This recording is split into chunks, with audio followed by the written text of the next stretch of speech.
people, and thank you again for joining me on this week's episode. So this week's episode is going to be different. We have started, and I've told you a lot about me, but now I'm going to tell you the whole story. Well, at least the story up to now. A recap, you might say. So my story starts in 1991 in a small town in Zimbabwe. For those who don't know where Zimbabwe is, that is in Africa, on the southern part, the country on top of South Africa. Okay, so the place where they had the World Cup, the country on top of that. So that is where my story starts. I was born to a teenage mom. My mom was 18 when she had me, and my dad was just 23. So I was born to children. I remember my mom likes to say that the nurses used to say to her that she was a child with her own child. So that's where my story is starting. And I was born into poverty. I was born into a family that was poverty, and I was privileged enough and honored enough to be in a place where I managed to be part of my parents' journey of upward social mobility, which is something that I found a lot of people my age have also had something similar in their experience. So these were things that shaped me. Being born in poverty, and for poverty to be something that I don't have to imagine, but something that I've been close to, lived with, definitely has a lot to do with where I get my drive from and my need for perfection, for my need to win. I know that there are a lot of things that we talk about, and we talk about race, we talk about gender, we talk about a lot of those things, and they've impacted me. Coming from a conservative family, there was a lot of pressure on my mom to have a son. She didn't have a son until later on. My brother is 15 this year, so he was born almost 15 years after the fact of my birth. That's when they finally had a boy. So for a very long time, my dad only had daughters, but I felt because I was a daughter, there was so much pressure for me to validate my need and my existence as a woman, to say oh my gosh, I'm always wanting my parents to feel like, okay, they didn't lose out or they weren't cheated out of a son. I wanted to be worthy, and my parents were. This is another pressure I got from my parents. It was actually something I internalized. I don't know why, but I definitely internalized that, and that was something that pushed a lot of my desire to succeed, and also this when you've had nothing or experienced not having anything, there's something about success that's different. For me, not succeeding doesn't mean I get to be mediocre and have an apartment. It really does mean having nothing. And when you've had nothing, you don't want to go back there. Definitely not by choice. So a lot of that has pushed my idea. A lot of it has been a place of constantly running away from poverty, or kind of running away from the fear of poverty and fear of loss. And that's what led me to be a student for most of school. I worked really hard and I was very strategic. I didn't have a lot of the same privileges, particularly when I went to high school, that my fellow classmates had. I didn't come from families where my parents had been university educated. My mom only got her degree, I think, whilst I was doing my degree. My dad only had a professional qualification. He hadn't gone to uni, and all of these things, these were privileges I didn't have, and I was becoming the first for my parents to do all of these things, and to just have all these things being privileged on me. There was so much pressure on by myself to perform, to show people, and to always be inspiring other people. And that's just where a lot of my ideas and my need to succeed came from. But the thing about it is, I had not experienced failure, not in any big meaningful way, until I lost my training contract. So the reason I lost my training contract is I had gone to the UK for my undergraduate, and during third year, due to some personal traumas that I was experiencing, I basically was depressed. I don't even remember most of my third year. And then in fourth year, I lost my uncle, one of my closest uncles, and his death actually shook me so much. It put me off balance, and I feel like sometimes when I talk about it, it makes me want to have to breathe and remind myself to be grounded. But it was a very painful loss for me, and having to experience that and still having to deliver. I almost failed my degree.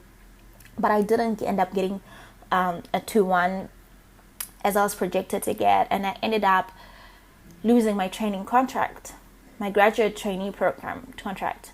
And this was like a blow. This was the first time I had lost. This was the first time I'd failed, and I did not have a single tool internally to deal with it. And people around me didn't know either, because they had not used to see me fail either. They were like, wait, what do we do? What goes on?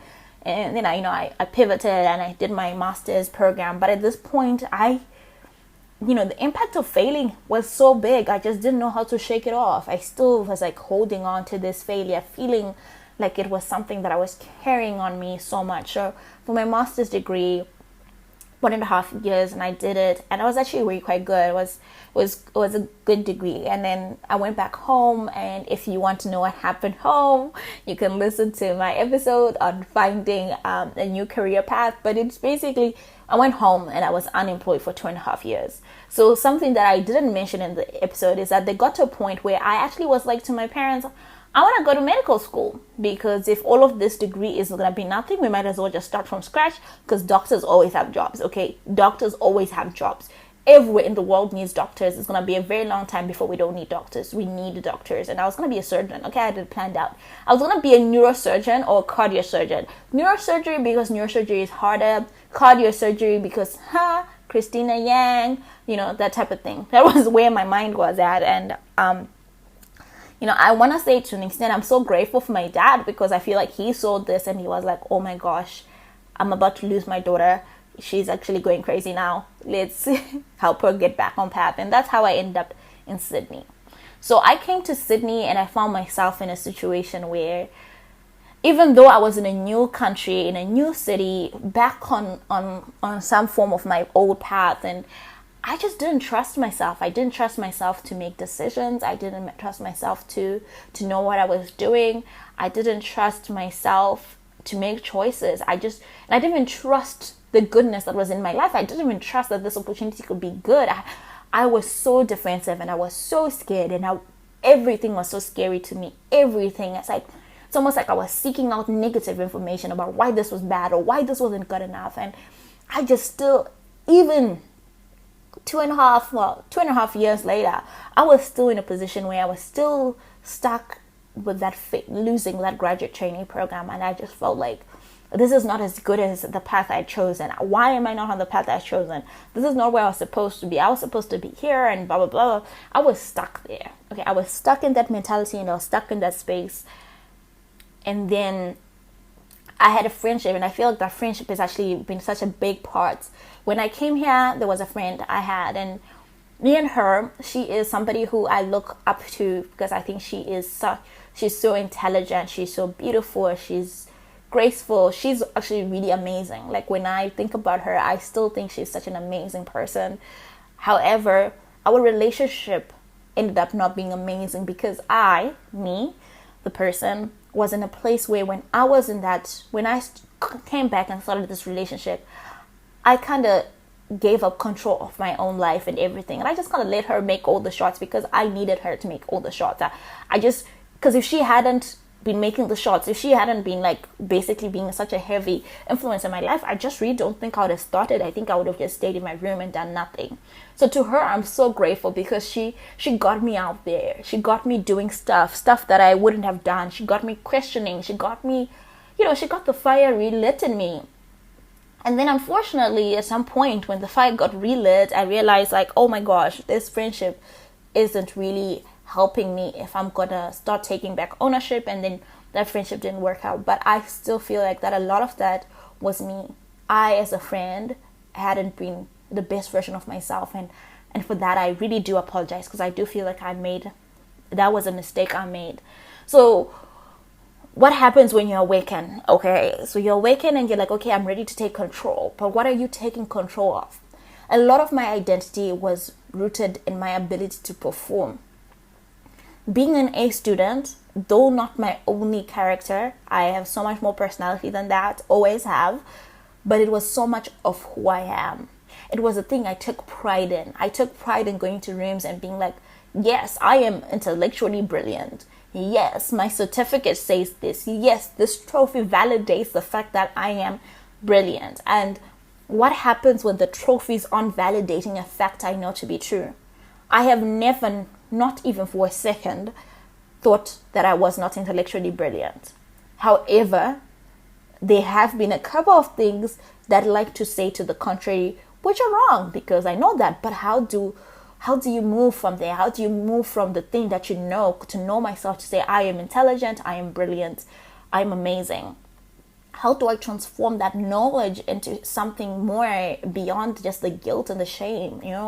How do I do that? And I think that was I was so lost. Okay, I was so lost. And I went back home, for Christmas, and being at home for Christmas was a new space as well, because again, it was getting to that point where you're starting to see that certain ways that you used to exist in spaces, even back home, no longer work. There was things that I was letting go that I couldn't let go of anymore. There were needs that I needed that I was finally being able to articulate, and there were risks I was taking in my relationships, and I was changing dynamics, and it was a slow process, but it was definitely an important process. But I still didn't feel like me. I didn't feel secure in my own self and in my own being. And then COVID hit, okay? And COVID hit at the worst time for me. Okay, fine, I know people have died. I'm not making light of that. But I'm also saying, personally, I had gotten to a point where I was like, okay, I'm finally brave. I have signed up for Muay Thai. I have signed up for actual clubs at the uni. I have set out my life. I've planned it such that I am going to be, I'm going to be amazing. Okay, that's just basically where we were. I was going to be amazing. And in all of this, I'm going to be amazing, that was happening, I found myself now at that point, and then COVID hits. And then what COVID did for me was it isolated me. It isolated me to the point where now, all of a sudden, this movement that I'd started running and finding peace and solace in, because I used to spend hours and hours in the gym. So now I had to be stuck. I had to be still. I had to be in my own stillness. And then in this stillness, that's when the whole journey of self-reflection started in. So Charles DeLitt says you get to find yourself, and then everything else follows. And I was hoping everything else would follow, because all I had was time, guys. Was time in my room. I was feeling so lost. So that's when I started this podcast, and that's how we got here with this podcast. This podcast was my journey to finding myself initially, and hoping that somebody resonates, and maybe they're also on the same journey. So that's where we began to have this journey. And one of the things that I will say now, that we have done like 14 episodes of this, they're things that I already knew, things that I realized in talking about and articulating. I first realized the areas that I knew and the areas I felt confident in. So for fitness, of course, I personally feel like fitness is something that I think is simple. Like, actually, real fitness is simple and it's accessible, and it shouldn't be complicated. And I think that everyone should be able to do it, and that we overcomplicate it when we follow things. Something that I believe in, that we should just do things we enjoy, not just because they're trends. And this was something that I was like exploring, and I'm like, oh, but I've been doing this, and not just do I know this, but I'm living this in my life. And then my elements of what truth is to me. And I think that's something that had become so much more prevalent, because I've always believed in being honest. It's something that I just think when you're honest, you have less things to remember. But I've always believed in honesty and just being very candid, and always coming and being very forthcoming in all my interactions. So this is something that I've always done. So knowing it and exploring it was just an exploration of something I already knew, but also identifying it as something that I was already implementing in my life. Finding a mother's love and finding balance were all these things that, again, I was already implementing, I was already understanding, and how I interacted with mothers and how I interacted with, myself. But then there were things that I didn't know, things that were new to me, things that were lessons I had to delve deep in. So as I was doing the episode, as I was preparing for the episode, I had to soul search inside, and one of those is friendships. And I remember at the time, my friendship with one of my friends, my best friends of almost 10 years, had just come to an end. And I remember feeling so broken and feeling so for like, oh my gosh, I've just failed, like, oh my gosh, I've messed up, and now that we've had more time beyond that, I look at it and I'm like, part of the reason why that friendship didn't work out was me, again, projecting my own insecurities into a relationship and my own bad habits that I had before. Like, I never used to tell people what I need in friendship. I would just always let people do what they want and be like, but I'm a good person. But there's nothing good in self-martyrdom. So I had to learn, and I feel like after I did that episode, my friendships changed drastically. I began to be very vocal about what I need, and I began to be very vocal to the people around me to let them know that they should let me know what they need as well. And I think this is something that has actually really helped me develop healthier relationships. And even though like they become like, it hasn't been comfortable and it hasn't always been easy, but it's always been rewarding. And in finding beauty, I feel like finding beauty was a little bit of like what it was like with finding femininity. These were things that I realized that I knew, but with beauty particularly, it was about not just knowing what beauty is. It was about becoming in a place where I am confident in seeing that beauty in myself, in acknowledging that beauty in myself. And that was a longer journey. Being in Australia did bring itself a new set of challenges. Like, how do you deal with racism? I've never really dealt with it before. And here I was now exploring that. And these were all the things I was finding as I was just, exploring myself and finding. I will say that what I realized, for all the things that I already knew and I was already living, to all the things that I had to work out through and explore, what I realized is that even in that moment when I was the farthest for myself, even in the moments where I felt the least connected to myself, to my own being, to my own essence, in those exact moments, I was still very much me. I realized that a lot of the things that I thought I needed to find, I had never lost. They were always within me. They were just always waiting to be tapped, waiting to be shone light on, and waiting for me to have the courage and the strength to rise up and say, this is me and this is what I believe in. Like, honestly, it's been such a journey. And I will say, like, I am so grateful for life and for timing and for everything that has aligned to bring me to the point where I'm getting that revelation and just getting to those. So what comes next after you found yourself? I think that's just always the question, right? In a lot of ways, I wanted to find myself because I just wanted to feel like me again. Secondly, I was hoping to connect. I was hoping that when I created this, somebody was going to listen to this and think, wow, that's exactly what I'm going through. Oh my gosh, I'm glad somebody else is sharing it too. And also I was hoping to hear back and connect, because sometimes it felt very alone. Like, I'm the only one who's confused and I'm the only one whose life is going, well, it felt like it was going to hell. Like, I felt like these were things that I wanted to connect with other people for. So those were definitely things that, and I have, and I want to say I'm so grateful. It's been such a beautiful time and just a beautiful ability to have this journey. But see, now I've come to the point of like where I know who I am and I know what all these big things to me are. How do I now begin to become more of those things? So how do I begin to become more of a friend, more of a lover, more of a feminine woman? How do I begin to become more beautiful in action, and what does that look like? So a lot of the times, that's what I feel is the next step for this journey, and that's what we're going to be doing focusing for season 2. And I want to really begin to develop this idea of what does it look like, or at least from my angle, what does it look like to begin to live and explore what those aspects of me and that I own are, as identities are, and also building my identity beyond just being an overachieving academic to just being me and in a holistic sense. So again, I just want to say I'm so thankful for every single person who has joined me on this journey. Your words of encouragement, your feedback, your support, it has made the world of a difference, and I am grateful to be able to show up here every week and know that I am not alone, and to know that I matter and my voice matters. I hope that you enjoy the rest of your week.